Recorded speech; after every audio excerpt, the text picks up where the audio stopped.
After Rampage, SmackDown, Hall of Fame induction ceremony, Supercard of Honor, and Stand and Deliver, all on the same weekend, we can finally enjoy the grandest stage of them all, two-night extravaganza, WrestleMania 39. This is what wrestling is all about. I don't even want anything to say anymore. I wanna dive into the spectacle. On the 2-hour kickoff, we got no matches. It was just about interviewing and speaking to celebrities of all kinds, because there are many of them. And many of ordinary fans who, despite not watching wrestling, tune into WrestleMania every year. This is how huge it is. It's on everyone's lips. Let's get WrestleMania itself. The show was opened with classic, form of singing legendary America the Beautiful, and was performed by Becky G. Later Hollywood legend The Rock, Kevin Hart, welcomed us to WrestleMania. Then in the ring, the host of WrestleMania The Miz and the Dark Father of WrestleMania Snoop Dogg officially opened the show and finally passed the torch to get down to business. As we had already known, the first bout was for United States Championship. Controversial champion Austin Theory is defending against one of the GOATs, John Cena, who showed up being surrounded by children with special needs. John Cena, by the way, granted over 600 wishes all over. This rivalry has been a long time in the making, and this feud made a lot of noise, especially after John Cena undressed and destroyed Austin Theory in the microphone. That's why there were a lot of expectations from this match, but as it turned out it was just a primitive, ordinary, and pretty slow match. John Cena was obviously extremely accurate, because he wanted to avoid injury by all means necessary. Young Austin Theory was working his ass off trying to show the best version of himself. He was faster and more passionate than his legendary opponent. Cena came here to put Theory over and make him a star. John Cena started his finishing combo, hit 5-knuckle shuffle, tried AA but in process bumped referee and tapped Theory out in STF, which didn't make any sense. Cena was conflicted and Theory took advantage of it with low blow and a down finisher. And how badly I wanted Cena to kick out, but how painful it was to understand that Cena was shocked and knocked out, so it was very unlikely, and yes, he did not kick out. This match is a travesty, a trauma. I understand that Cena is a very high-paid Hollywood actor and doesn't want to get any injuries, but wrestling is what gave him all of that, so he could hang on for a little more. He could kick out there and at least make us believe in his victory. He could hit AA or his Chinese finisher, Lightning Fist, but he did none of that. He was finished as faster as it was possible. Match with Roman Reigns was 2 times longer and much better than this one. But up to this point, he obviously lost all of his motivation for wrestling, as it seems. Very sad. Rating of the match is 2.25 only. Now we have the unique Men's WrestleMania Showcase Fatal 4-Way Tag Team match. Not for a title or title opportunity, but just for statement. New unique effective team of Ricochet and Strowman, the Viking Raiders, the Alpha Academy, and the Street Profits go at it. What I noticed and want to mark is that each team has a bigger and a smaller guy, and it played out very well because with these contrasts, we witnessed so many sweet chemistries between all of these teams. It was funny. It delivered the satisfaction. This match should have been the opening match in my opinion. Of course, the moment of the whole match was Chad Gable German suplexing Braun Strowman. We never saw that before, and he pulled it out of nowhere. Chad Gable is really very skilled Olympian wrestler. He deserves some praise. Also, Ivar got his moment, when he jumped with moonsault from the top rope, but missed and landed flat onto the mat. Surprised? Eat Snickers and watch Braun Strowman splash Ivar from the top rope as well. I know that Big Show jumped from the top rope before, but seems like Strowman did that for the first time. Wait until Omos does that for the ultimate boom. One more spot. 6-man superplex which shook the ring. This is WrestleMania. This is meat. Strowman got an idea and unleashed his Monster Express, but it was derailed by Angelo Dawkins somehow. In the ring, Ricochet hit Shooting Star Press, where Dawkins got his knees up, which opened the door for Montez Ford's splash from the heavens, where Dawkins pinned Ricochet. I was betting on the Viking Raiders before, but I think Street Profits needed a statement as well, and hell yes they got one. But how awesome and incredible the match was is what matters the most. This is wrestling, tag team wrestling. It made me forget about the first match and improved my mood very well. They created classic in just 8 minutes. Unbelievable. Rating of the showcase spectacle is 4 stars. Next match is very personal and Logan Paul vs Seth freaking Rollins. Logan Paul ziplined his way down the ring in Shawn Michaels style, taking selfies all over along the way and coming down accompanied by a drink bottle. Conductor appeared on the ramp to accelerate the crowd to sing that same song, yes, that same freaking song. Seth Rollins was serenaded in the loudest exclusive WrestleMania edition.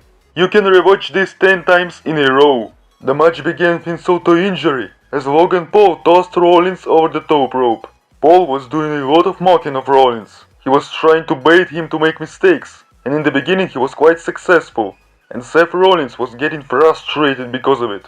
Rollins managed to stop Logan's momentum and get one of his own to punish and put him in his place. That was until he met Logan's devastating right hand lucky knockout punch. But Logan couldn't capitalize in time, and Rollins doesn't lose out of nowhere by accident, and he survived. Later, Bottle saved Logan Paul from Rollins' curb stomp attempt by dragging him out of the ring, and that same Bottle revealed itself, and it was Logan Paul's business partner KSI. Seth wanted to make KSI pay, but Logan took advantage and attacked him from behind, whereafter he was looking for another top rope viral moment, but these two were way too cocky and they paid for it, as Rollins replaced himself with Mr. Drink Bottle KSI, just when Paul jumped from the post, so Paul splashed his friend and KSI was done. Later in the ring, Rollins hit Pedigree, Logan hit CM Punk's GTS, and Splash for Seth's kick out. It wasn't enough for Logan Paul, he wanted to steal the show and show off, so he went for coast to coast for Rollins to meet him with the super kick, and he cherished long-awaited final fatal curb stomp to claim the sweet victory. This match was a gift to the fans. It's just Logan Paul's 4th match, and he is already legitimately better than some of those who have decades of wrestling experience. Logan Paul, in my money, is the best WWE celebrity of all time, and even more, it's hard to even call him celebrity now. He's a wrestler, yes. But regarding this storyline, Logan Paul screwed Seth at the Royal Rumble, Elimination Chamber, and twice on Raw. And only Seth's victory and revenge here could save him from complete disaster, and he exacted revenge, and made the most of that. After taking so much humiliation, you only avenge on the stage as big as this, and only in this way. Rating of the match is 4.25 stars. Next match is quite an unremarkable one, to be honest. Damage Control vs Becky Lynch and two legends, Lita and Trish Stratus. This is somewhat like the ultimate redemption and the finale of this feud with Damage Control. Shaking things up, they didn't wait and went all out on them right away. The match did not steal the show and did not contain extraordinary things, but I can't deny that they all tried their best and put everything on the line. There were quite many rope high-flying spots, is what I remembered. In general, Becky, Lita and Trish slightly dominated the whole match, and in the end Lita hit Twist of Fate, Trish hit Chick Kick, Lita gave trademark moonsault, and Becky finally finished Bayley in the best way possible, with manhandle slam from the second rope, and put an end not just to this match, but to the whole saga. It's safe to say that Becky left Bayley an entire Damage Control in her rear view, and 5 months is a long time, and this is how long this feud lasted. Lita and Trish also deserve to be praised, because they laid themselves on the line for beautiful spots to decorate this match. Rating of this tag match is 3.25 stars.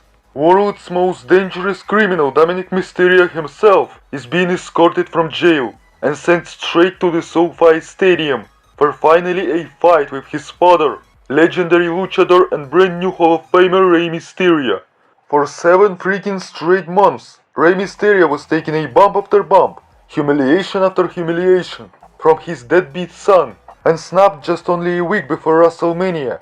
This is disgusting. This stupid piece of trash Dominic was supposedly living with deadbeat dad, as he says, but at the same time he didn't even complain for 25.5 years. He didn't even say what he doesn't like to his dad, and then half a year ago, he just started attacking him, without any concrete explanations. What a stupid son of a bitch. If I was Rey, I would already stomp his head into asphalt, smash him like a tractor, and break him in half. In the match, Rey was trying to adapt to his son, meanwhile Dominic was aggressively attacking him. And here comes the satisfaction, Rey whipping his deadbeat trash of a son with a strap. Dominic took out his frustrations on his sister Aliyah by dousing water into her. This is what fired Daddy Mysterio up, and then he started bulldozing over his son, and was doing it very well. Dominic's mother also slapped him in the face. Balor and Priest showed up, of course, so Ray hit 619 when he tried his splash. Balor distracted the referee, and Priest knocked Ray off the apron. Legado del Fantasma ran out to attack Balor and Priest, so Escobar took out Balor. Priest smashed Wilde and Del Toro, but their Santos stormed over Priest with the suicide dive by knocking him between commentary tables. Back to the ring, Dominic took Ray's head off with the clothesline, gave 619 in splash, but the biggest little man kicked out. Mysterio Jr. took off the top turnbuckle to distract the referee, to pull out his best card called Steel Chain, but unexpectedly special guest commentator Bad Bunny took the chain away from Dominic to make it a fair game. And there Ray hit 619 Latina Splash to close out this match with sweet victory. Rey Mysterio didn't waste a moment and celebrated with Legado del Fantasma and later with his real family of Aliyah and Angie. It was the ultimate sweet slap to his son who watched from the ramp with the Judgment Day, and he absolutely deserved it. After WrestleMania I thought Ray is going to retire, and it was the best moment to do so. But then I read that he wants to wrestle until 50. It means 2 more years. And why not while he is in good shape? Their feud is going to continue.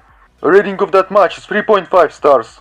Next we are in store for the Fundamental, the main women's match of this WrestleMania. This is the pinnacle of women's wrestling.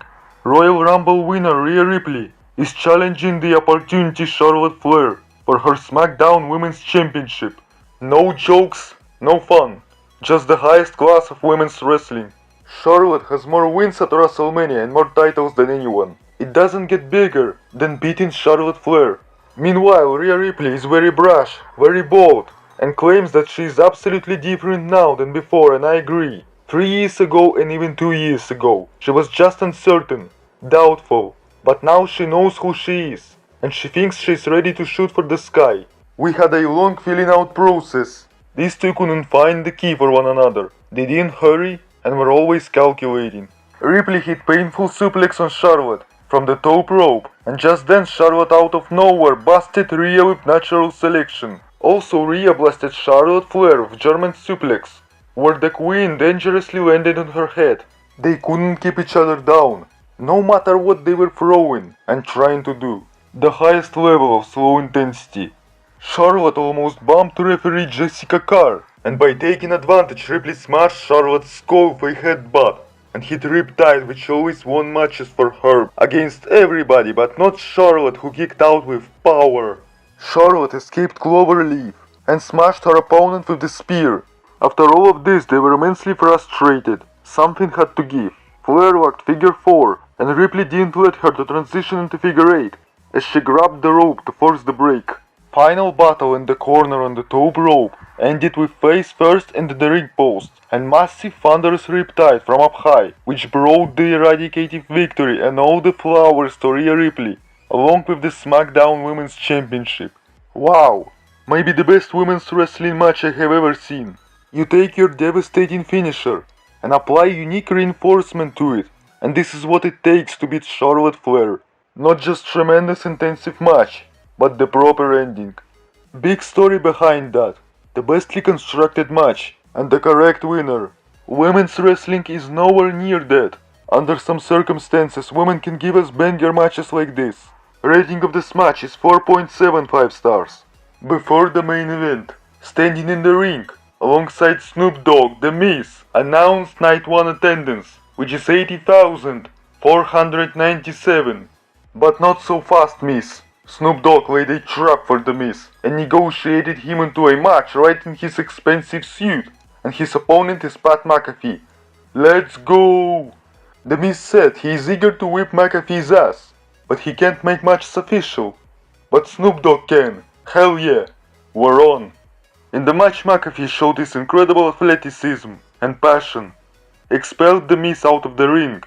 Mike was trying to take out his frustrations on another outsider, which name is George Kittle, so he jumped over the barricade and clotheslined The Miz. Then McAfee gave his front moonsault and in the ring but knocked The Miz out with a punt kick and secured the victory. We needed this entertainment before the main event. So nice. Rating of the match is 1 star for McAfee's outstanding athleticism. Let's have our Night 1 WrestleMania main event for the undisputed WWE Tag Team Championship. There were so many speculations and rumors about which match is going to close out Night 1, and approximately 90% of fans, including me, wanted tag team titles to be in the main event, and they considered it, along with majority's wish. This match has a much bigger story behind it. There is a whole saga years in the making.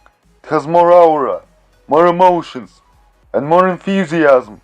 It's the first time ever the tag team titles are in the main event of WrestleMania. Reunited lifelong best friends? No, brothers Kevin Owens and Sami Zayn are together, and their bond now is stronger than ever. They're trying to dethrone real blood brothers, the Usos, which are dominant longest tag team champions ever, over 600 days. Brothers versus brothers, reunited rebels versus dominant unstoppable longest champs. There were no zip lines, no pirates, no special entrances from Owens and Zayn. They were about to exclusively take care of business and take down the bloodline. We were waiting for magic and only. This is where it's reasonable and must happen. It's a mission that's unlikely to be complete, but if you can't fight and do it, you die. Sink or swim. There is no third for Kevin Owens and Sami Zayn. First 10 minutes were straight tag team action, but in a moment's notice, the Usos completely took the initiative by taking out Kevin Owens, isolating Sami Zayn, and absolutely viciously destroying him with super kicks after super kicks. The Usos are not just twin blood brothers. Also, nobody has more experience and nobody has a better chemistry than these two. They have more tricks together than any other team has. This is their element. The Usos were manhandling Zayn and unleashing a super kick beat down on him. When I was watching, I was getting angry and annoyed by that. This was really scary situation. Super kicks were never ending, and each second you could be thinking that Sami will reach his breaking point, but he was always getting up and getting up after everything. Kevin Owens couldn't get back. Sami Zayn was getting weaker and weaker, but he was still swimming like it was fight to the death. Owens saved Zayn from 1D, but got power bombed through the announce table, and in the ring the Usos finished their job by hitting Zayn with one and done, but they didn't finish the match, because Sami heroically, miraculously kicked out. This is magic I was talking about. Scariest moment of the match. Jey Uso delivered hell of a kick to Sami, but he paid for it and received Exploder. Zayn made sacramental tag to Owens. KO unleashed on the champions. Zayn hit Helluva on Jimmy. Owens hit Stunner on Jey, but not so fast. Jey kicked out from Stunner, and because of it there was still doubt about a happy ending. And here we go with epilogue. There is no coming back from it. This ends now. Usos double splashed Kevin Owens, but he kicked out as well. Usos had two big chances after 1D and double splash, but Zayn and Owens both survived on adrenaline. But there is still a bigger move in the Usos arsenal, which is top rope 1D. Nobody would get up from that, but Sami saved Owens from disaster by taking out Jimmy. Kevin dropped Jey down, avalanche twisting fisherman suplex, and Sami Uso delivered not one, not two, but three monumental Helluva kicks to his best frenemy Jey Uso, and pinned him for 1, 2, and 3. One half of the bloodline has been taken down and dethroned. We have the new undisputed WWE Tag Team Champions. This is the feast for our eyes. This is what WrestleMania main event should look like, and this is how it should end. The whole saga build up to this match. Match construction, no outside interferences, overbooking which is appropriate here, and a happy ending. Reminded me of Page Omega vs Young Bucks, but on a much bigger hype. Rating is undoubtedly 5 stars. 27/7 equals 3.8 for the night 1. My impression is 9. Show was getting better and better with time, from start to finish. That's how I describe it. Thanks but no thanks, because we have the second night of WrestleMania. Let's drink it in, man! Here we go! The second night started with, of course, America the Beautiful, and this time it was sang by musician Jimmy Allen. Miss and Snoopy D Double G hyped up the crowd. and welcomed the action for an opening match where Omos came out for a new theme song and he took on the Beast Brock Lesnar. Lesnar couldn't solo Omos for weeks prior to this clash, and he tried to go all out on the Giant here, but the Beast was manhandled by Omos. The Giant was throwing him lefts and rights like a toy. Big Man was squeezing Lesnar out in a bear hug to soften him up, but one way or another Lesnar found the solution and German suplexed Omos 3 times and gave him long-awaited, long-anticipated F5 for the win. Omos is getting better and better.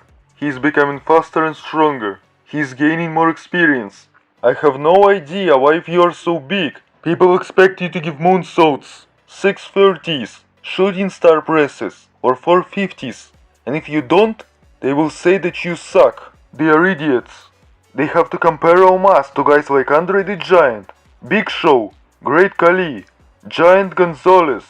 And at least what I see, Omos is already much better than Khali or Gonzalez ever were. Unlike those guys, Omos not just can walk, but he can run and move very well in the ring.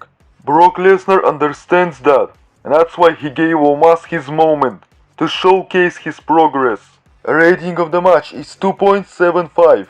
Liv Morgan and Raquel, Natalya and Shotzi, Deville and Green, Shayna Baszler and Ronda Rousey clash for bragging rights in the Women's Showcase match. These women showcased a lot of hustle and they were succeeding in creating chaos by getting things out of control. We saw multiple high-flying spots. They all were flying a lot.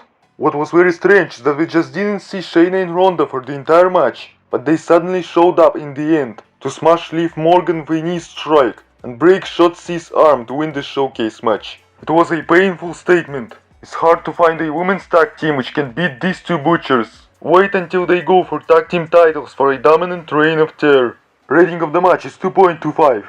Next, WrestleMania welcomed Andre the Giant Memorial Battle Royal winner Bobby Lashley, who came out to show off on the ramp his trophy.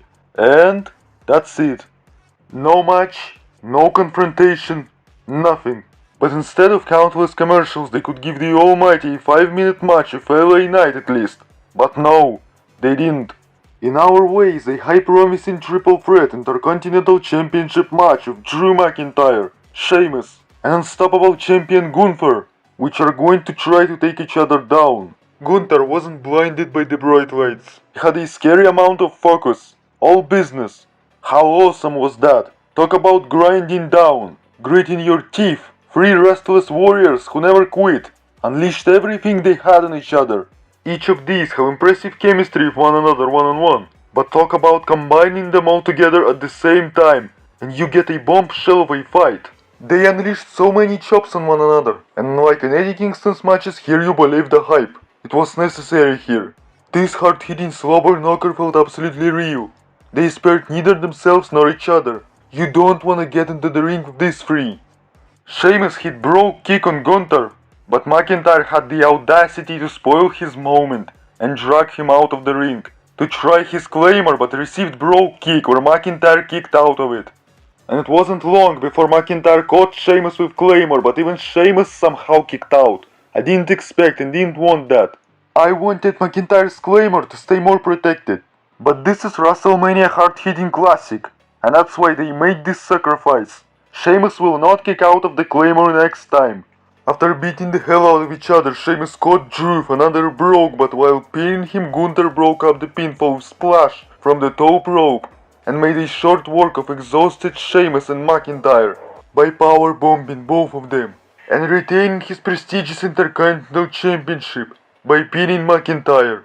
Wow, stunning, tremendous butchery of a fight, which will go down in history as a brawling classic for the ages. Nobody will ever forget this match. I'm only concerned about Drew's health issues and his current WWE status. He got his claymore kicked out of, he got pinned here, and he disappeared for all of these reasons. But once he comes back, he needs a big push. I hope he will get it.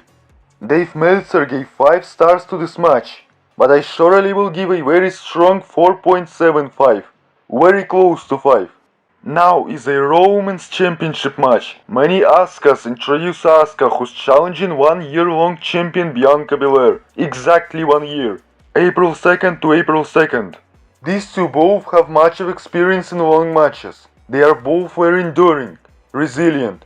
I can't bypass one brutal moment where Bianca powerbombed Asuka onto the floor outside the ring. It's hard to breathe after that. Another special element of this match was a lot of chain wrestling. This is in Asuka's repertoire.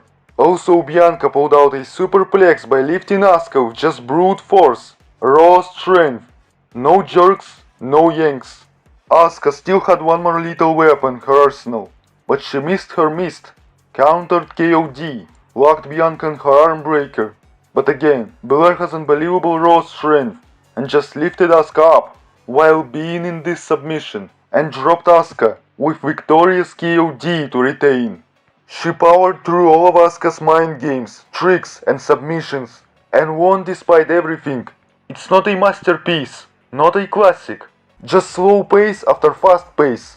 But there were so many brutal and dangerous spots at least. Bianca is holding this title for more than a year now, but she's just stale, quite boring. She needs to step up her character. Also, lead up to this feud was quite poor and forgettable. Asuka is very mystical and tricky character, so her win here would be very nice. But what to do with her now? I don't know.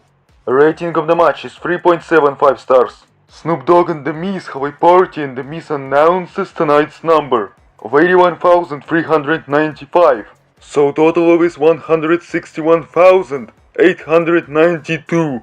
Outstanding number. But The Miz is not done yet, and he blames Snoop Dogg for tricking him into a match last night, whereas Snoop offered him to do it again tonight. So here comes the returning prodigal son, Shane McMahon, to fight his sworn enemy The Miz. But Shane slipped off and got injured, where he quickly disappeared and everybody quickly forgot about his existence. But the show must go on, and after some confusion, they didn't get lost, and Snoopy unleashed his monster on The Miz by avenging Shane and giving Miz the greatest beatdown of all time, for all the ages. He applied the people's elbow and picked up the monumental win. As we found out, Shane's injury wasn't planned, and was the real one, so The Miz's 5-star match with Snoop Dogg was a pure improvisation. We needed this break to laugh a little bit. A rating of the match is 0.5 stars, or maybe 5 stars, just maybe. Welcome to Hell itself, and the sponsor of our trip to Hell is new movie The Pope's Exorcist. Thank you. The Brood Devil Edge and the Demon Finn Balor collide inside Hell in a Cell and the winner gets a bottomless pit. What colorful entrances. One hell of entrances, should I say. How nicely is that white classic Hell in a Cell design is back. Meanwhile, weapons like candles and chairs are painted. These two can't stand each other, and they immediately started exorcising each other with cell steel and all the weapons they could find. Everything was crashing and breaking. It was very painful weapon match, an arms race. But at one moment Edge literally dissected Finn Balor's head with ladder, what caused Balor to bleed intensively. As a result, we got 3 minutes of break, where doctors applied multiple stitches on Finn Balor's head, while Edge was distracting everyone from it. So Finn Balor was able to continue, and for that he deserves a respect. Demon hit Edge with coup de grace, but the devil doesn't stay down easily. Also, Edge hit picture perfect fantastic execution from the ladder. Finn Balor planted Edge onto the table and wanted a coup de grace from the cell, but Edge got out the way, and Balor collapsed into the table. Edge speared Balor in half, unleashed his wrath with candlestick and steel chair shots, and pulled the trigger by finishing the demon with the concerto to pick up the victory. I expected Finn Balor to win. I only expected that. But in my opinion, Edge needed this retribution after what Judgment Day have put him through. He needed that final decisive one-on-one victory over Finn Balor. Also, Edge doesn't have much time left and he wants some titles to win before he finally retires. So he needed this massive momentum. Rating of this match is 4 stars. Now we honor new WWE Hall of Famers. This includes Stacy Keibler, the Kaufman family, Tim White's family, Master of the Green Mist, the Great Muta, and of course hero of the occasion, Master of the 619 Rey Mysterio. And now all our attention is on the biggest match of the year, the centerpiece of gravity, WrestleMania 39 Night 2 main event, Royal Rumble winner, undefeated since his return, Cody Rhodes is cashing in his opportunity of a lifetime trying to dethrone the invincible undisputed WWE Universal Champion Roman Reigns. He took the microphone and demanded WrestleMania to acknowledge him. It's not just Rhodes versus Reigns, it's Nightmare Family versus Anunnaki Family. It hits different. Nobody in history entered 3 WrestleMania main events in a row with a World Championship in the same title reign. In the beginning part, Roman Reigns was slightly dominating by using his entire classic arsenal. He was barely a step ahead. But it's not just Roman. Every time Cody was getting his momentum back and destroying Reigns, that fat annoying piece of trash Solo Sikoa was interfering, so he got caught and ejected. He shouldn't have been here in the first place. This is not about him. He's waste here. Roman Reigns took the advantage of distraction and took Cody's belt, but after some tug of war with referee received crossroads. After it, the match started making a lot of noise. Tensions began growing. The pressure was getting higher and higher. This is what I call middle part of the match. And here we saw equal battle of equal opponents for immortality. Their chemistry was very sweet. What I noticed is that Reigns didn't brag, didn't trash talk here. He respects Cody Rhodes and understands how dangerous he is. No doubt, the toughest opponent for Reigns. The real main event between 2 gladiators. The final boss battle. Level 100. Roman Reigns signaled the end, locked the guillotine and transitioned it into the final form of guillotine. But it couldn't end like this, and Rhodes used some outside superhero power to break the guillotine, bump referee, and fall together with Reigns. Rhodes was looking for crossroads, but who? The Usos! 1D to Cody Rhodes, but Sammy, Kevin, where in the hell are you? They are here to beat the hell out of those idiots. And, whatever, for that matter Kevin stunned Roman Reigns and Sammy gave him the haluva kick. After they all left, head of the table kicked out. Rhodes hits bionic elbow and looks for his final crossroads combo. Hits 1. Hits 2, but on the 3rd Paul Heyman distracts referee, and there that one dumb fat son of a bitch Solo Sikoa returns to spike Rhodes with the Samoan spike to open the door for Reigns' final spear, to retain and extend his historical title reign. I was devastated when I was watching it first time. Biggest disappointment I have ever experienced from watching wrestling. I can't stand Solo Sikoa. This fat talentless piece of a trash bag can't talk even if he tries to. He's very mediocre in the ring. He has absolutely no charisma. He doesn't belong near Roman Reigns yet, and he should have stayed in NXT. Thankfully, we'll have the new World Heavyweight Championship, which Triple H has already introduced, exclusively for Raw, while Roman Reigns will stay only on SmackDown. But it also means that there is now less pressure of Reigns' titles, and Roman can easily hold them until WrestleMania 40. Also, Cody is not finished his story yet, and he will try his redemption. A rating of the match is 4.75 stars. For second night, 22.75 gets divided by 7, that's 3.25 only. Not a strong number to say the least, and understandably why. Regarding second night, so many commercials, night 1 repeats, promo repeats, so much talking but not that much wrestling. Yes, 2 matches from night 1 and 2 matches from night 2 stole the show. 2 of them received 5 stars from Dave Meltzer, but that's it. The rest was just mediocre stuff. They could make more matches, or more surprises, instead of countless commercials. My night 2 impression is only 6. For 2 nights in total, 3.525 for stars, and 7.5 for impression. They focused on several special matches, and succeeded but lacked something in presenting the show for us. Last WrestleMania for me was better, was more stupendous. Thank you for coming to my own WrestleMania and see you next year. If you smell what The Rock is cooking.